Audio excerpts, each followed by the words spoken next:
You're watching the enthusiast, and today's video is about connecting your Xbox controller to your Mac. How do you do it? I'm going to show you right now. Here we go. Getting right into it, let's go into System Settings. So you can find it from the search bar. Go and type in Settings and then go to System Settings. From there, what you want to do is click on Bluetooth. Now, if Bluetooth is turned off, turn it on. So now this controller is a wireless controller. The problem is the battery has died on me, but it will still work. And so how do you do that? Well, there is a little button up here, and this is for syncing. So what you want to do is press and hold. Okay, you should see that light blinking. Now I'll set this to a side.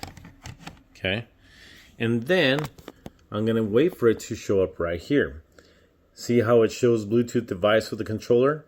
There it is. So I'm going to go ahead and connect. All right. This should stop blinking. And then guess what? My controller is right there. Make sure to rate, comment, and subscribe.